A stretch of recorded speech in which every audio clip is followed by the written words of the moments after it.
Josh here with Project Car Media, and today we're going to be installing some upgrades on the 2016 F150. They're going to help it look better, run better, and add a couple new features on the inside. Stick around.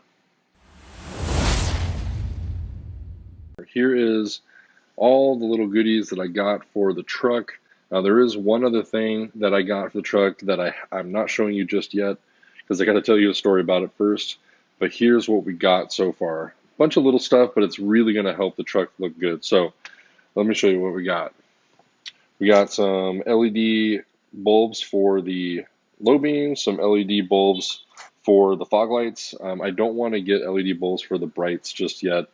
We got this module right here that replaces the OEM USB module inside, which will give my truck Apple CarPlay capability. It's literally just this module.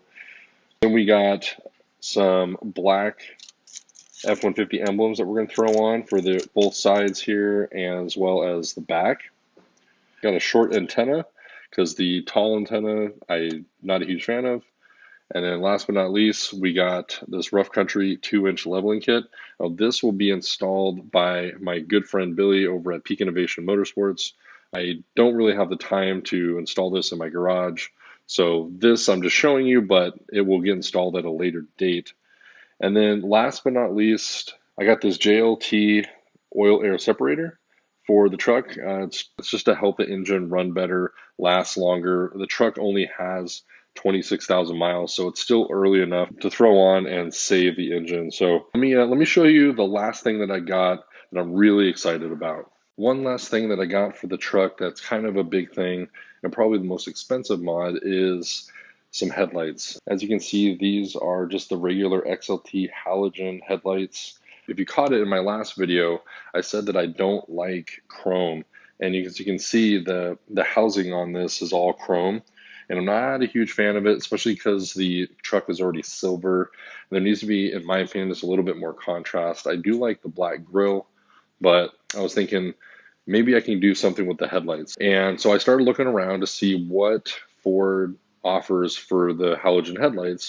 So it turns out they actually did do a special edition truck in 2015 and 16, I think, which came with the halogen housings, but they were black housed. So I was searching around for those. I couldn't really find them. I found one brand new pair on some website for $300 a side, and it was just too expensive. I did end up finding a brand new pair on eBay for $480 shipped and from some Ford dealership in Ohio. So I ended up going with those. Here is the passenger side headlight. As you can see, it looks just like the other headlight that's in the truck, but it's black housed. And in my opinion, it's going to look really, really good with the silver truck. It's really going to contrast well. Now, these are brand new headlights, but I'm actually not going to be running these headlights. I'm going to be running these headlights. And yep, they are the exact same headlights, but they are used. So after I bought these headlights on eBay brand new, I happened to be searching around a local auction in my area. And like I told you before, I couldn't find these headlights anywhere. Going through the listings, sitting on a pallet were these headlights, another set of Ford headlights, and the special edition grille sitting on a pallet. So I ended up bidding on them, and I ended up getting them for $90 for the whole pallet. So I got these headlights, this special edition grille, which looks like this. Basically, the outside trim is like a shiny black, as you can see right here, and on mine it's silver. So, I mean, I might even run this grille. But yeah, I couldn't believe this find. And when I went down to pick them up, they ended up being really clean. I cleaned them up really nice, and they look really good. I was really excited to get these headlights, a grille, and some other headlights for 90 bucks. When I turned around and I paid $480 for these brand new ones. So we're going to throw these old ones in, and I'm going to return the new ones and get my $480 back. All right, before we install these headlights, these did come with dust covers, so I assume that the factory halogen bulb is in there as well.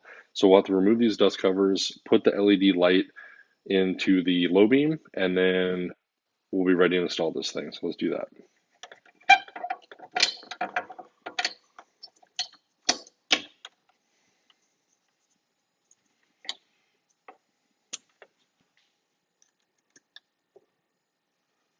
There's the new LED.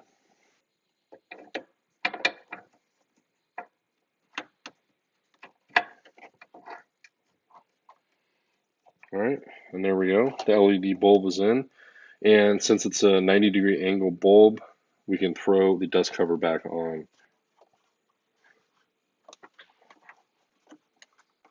All right, and there we go. Dust cover is back on. We're going to leave the high beam halogen for now, as well as the turn signal, and I'll probably do LEDs and those later on. So we're going to start here with the driver's side. Hopefully this won't take too long, and let's get this thing installed, and I'll show you guys what it looks like after.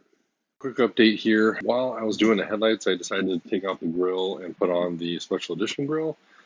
Turns out that this truck has, and maybe it's with all of them, has this whole assembly on the back of the grille, and these are louvers that open and close to, for airflow or to keep the radiator cool or hot or whatever. But this whole assembly is not on the special edition grille that I got from the auction. So I did try to look into maybe moving this whole assembly to the other grille, but it's way too much work.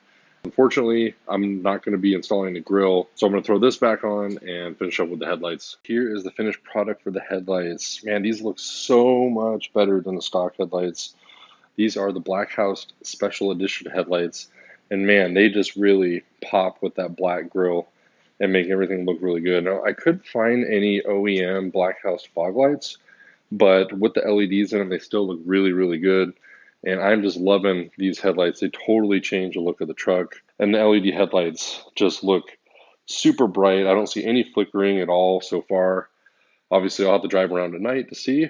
But yeah, headlights are in. As you can see, this antenna is very long, and I don't really like the look of it. So pretty much all you have to do is unscrew it.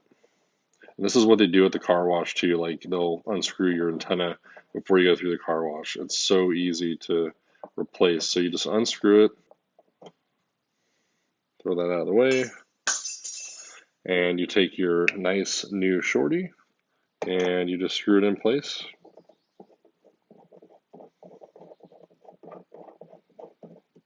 Oh man, look at that. That looks so much better. It's just a nice short antenna, very low profile, but gets the job done. I really like that a lot. So one of the main things about this truck that I didn't really like was that it didn't come with Apple CarPlay. And what I found out is that some of the 2016s didn't come with Apple CarPlay capability. Now, I drove a 2019 XL, so base model, and that one even had Apple CarPlay. So I did some research and found out that really all it is this USB module down here. All you have to do is buy one that has Apple CarPlay capability, and then you have to make sure that your sync system is on sync 3. You go to General, and you scroll down to About Sync. As you can see right here, mine says it's Sync 3 software version 3.0. I think this is all you need is Sync 3 software version 3. So I'm going to try to basically swap out this USB module and see if Apple CarPlay works. The new one looks exactly like it. It just has a module inside for Apple CarPlay. So let's get this thing swapped out and see if Apple CarPlay works. Let's go ahead and see if Apple CarPlay works now with this new little module. I'm plugging my phone in right now. Oh yeah, look at that. That is awesome. Yep, looks like it works. And there's my Google Maps. There's that. Go to all my apps, messages, XM. This is awesome.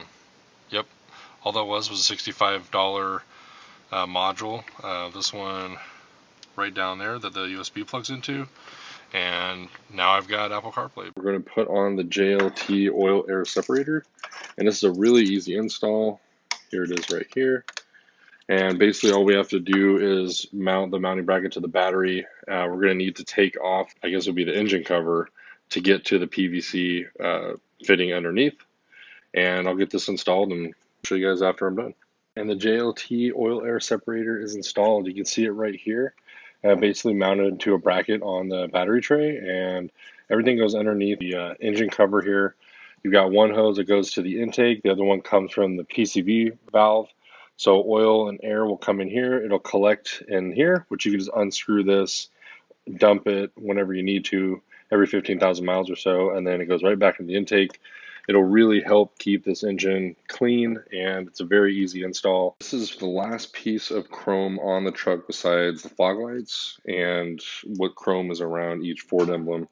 And so I'm going to be taking these off, and I'm going to be installing these. They're basically just a flat black F150 emblem. It's going to look so much better. The tools I have to take the emblems off are my heat gun. I have this plastic razor blade that I think might work on scraping off a lot of the sticky residue. I have my pry tool here, some masking tape, and then if I need to use it, some turtle wax, bug, and tar. This will get rid of the adhesive that's on the paint, because I wanted to show you guys that on these emblems here, they are just like a 3M type tape on the back. Stock emblems have tabs and clips and everything like that. So we need to make sure that the surface is very clean before we put on the other emblem. So let's get to it. First thing we're going to do is put masking tape basically all the way around the edge of this, and that's just to protect the paint for when I start to pry off the emblem. But also it's going to be basically a template for the new emblem. Since the new emblem doesn't have clips that put it in the right position, I'm going to rely on my tape that I put up to put it in the correct position once this emblem's off. And there it is, all taped up. I got it pretty close to the edge all the way around. It's not going to be perfect, but it's going to give me a basic area of where the new emblem's supposed to be. And when I'm prying on this to get it off, the tape will help protect the paint from getting scratched. So now we just need to get the heat gun, heat this thing up, and see if we can separate it and then pop out the clips. Here's where the emblem was. There's just a bunch of this like gunk stuff. So I'm going to try to use my plastic razor blade to get a lot of this off. And then I'm probably going to finish it up with some of the bug and tar remover just to get this surface absolutely clean for the new emblems. These guide holes for these like pins that were in the emblem. And then these were clips that you had to reach behind the fender and unclip. So it was kind of a pain in the butt, but once this is all clean and the new emblem's on, it's going to look awesome. I got all the residue off. I lined up the F-150 emblem. I think it looks really good. It's awesome. It looks so much better than the chrome. So I'm going to go ahead and do the other side, and we'll be done with this.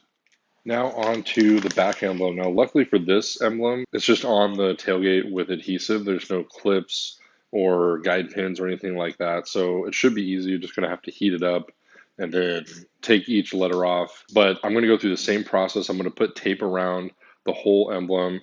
And then as you can see, like they all came with separate emblems or separate numbers and letters. I'm going to probably take one off at a time and place the new one on, just because if I take all of them off, I won't know exactly where each one went. And since they're all separate letters and numbers, it'll be hard to get them in the exact spot. There's the finished product. It is all black.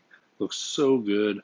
Very, very happy with these black letters. They contrast well with the silver, and it definitely looks much better.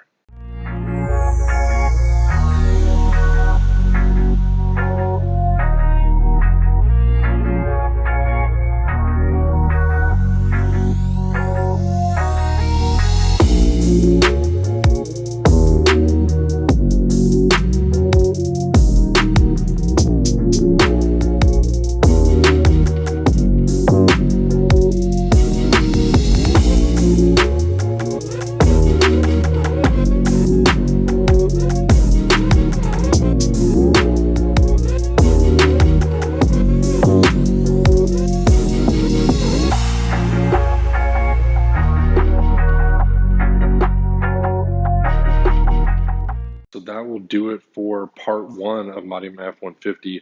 Now I do have some other bigger plans. I've got, I think I'm going to be doing some window tint, 33s, leveling kit, as well as a couple other goodies, maybe an intake, intercooler, stuff like that. Definitely want to do a tunnel cover as well. So I have lots of plans for the F-150, but that'll have to come in like part 2 or maybe even part 3. I do have a pretty cool update for Project Car Media, pretty cool opportunity that I'm getting. So I definitely want to share that with you guys next video. Check out this hat I made. This is a embroidered hat that I made. I think it's pretty cool. Just testing out hats, shirts, stuff like that. Yeah, I think it turned out pretty good. I'm gonna do a couple different color combos and see how it looks. But in the meantime, you can see my Shelby over there. She's getting quite sad, so I think I'm gonna go take her for a drive. Thanks for watching, and we'll see you guys on the next video.